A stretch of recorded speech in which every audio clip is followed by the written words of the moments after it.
PM Shri പദ്ധതിയുമായി ബന്ധപ്പെട്ട് CPIM polit bureau യോഗത്തിലെ കേരള ഘടകത്തിന് വിമർശനം. മറ്റ് സംസ്ഥാനങ്ങളിൽ നിന്നുള്ള അംഗങ്ങൾ വിഷയം യോഗത്തിൽ ഉന്നയിച്ചു. CPIM ജനറൽ സെക്രട്ടറിയെപ്പോലും ഇരുട്ടിൽ നിർത്തിയെന്നാണ് വിമർശനം.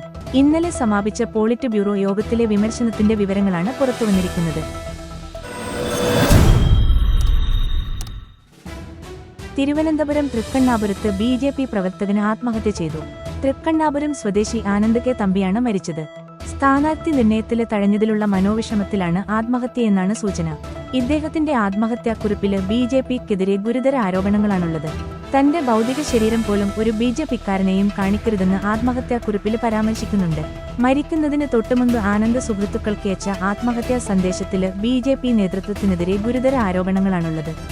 തൃക്കണ്ണാപുരം വാർഡിലെ BJP ഏരിയ പ്രസിഡന്റ് ആലപ്പുറം കുട്ടന്, RSSന്റെ നഗരകാര്യവാഹക രാജേഷ്, നിയോജക മണ്ഡലം കമ്മിറ്റി കൃഷ്ണകുമാർ എന്നിവർക്ക് മണല് മാഫിയയുമായി ബന്ധമുണ്ടെന്ന് സന്ദേശത്തിൽ ആരോപിക്കുന്നു. ഇവരുടെ നിയമവിരുദ്ധ പ്രവർത്തനങ്ങൾക്ക് സഹായകരമാകാനാണ് മണ്ണ് മാഫിയക്കാരനായ വിനോദ് കുമാറിനെ തൃക്കണ്ണാപുരത്ത് സ്ഥാനാർത്ഥിയാക്കിയതെന്നും കുറിപ്പിൽ പറയുന്നുണ്ട്. തൃക്കണ്ണാപുരത്ത് ആനന്ദ് വിമത സ്ഥാനാർത്ഥിയായി മത്സരിക്കാനിരിക്കുകയായിരുന്നു. പോസ്റ്ററുകൾ വരെ അടിച്ചതിനു ശേഷമാണ് ആത്മഹത്യ.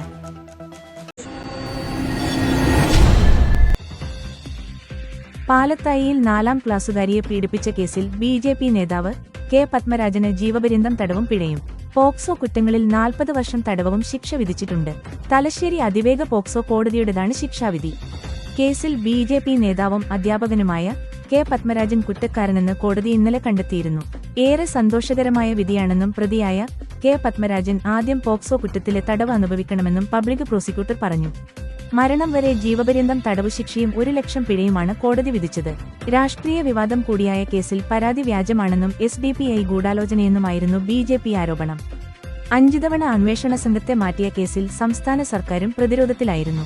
നേരത്തെ കുട്ടിയുടെ മൊഴിയും മെഡിക്കൽ സർട്ടിഫിക്കറ്റുമടക്കമുള്ള തെളിവുകളുണ്ടായിട്ടും BJP നേതാവായ കുനിയിൽ പത്മരാജനെതിരെ പോലീസ് പോക്സോ വകുപ്പ് ഒഴിവാക്കി കുറ്റപത്രം നൽകിയത് വൻവിവാദമായിരുന്നു. കേസിൽ പ്രതിയെ രക്ഷിക്കാൻ സംസ്ഥാന സർക്കാരും BJPയും ഒത്തുകളിക്കുന്നുവെന്ന് മുസ്ലിം ലീഗും കോൺഗ്രസും പ്രചാരണം നടത്തിയിരുന്നു.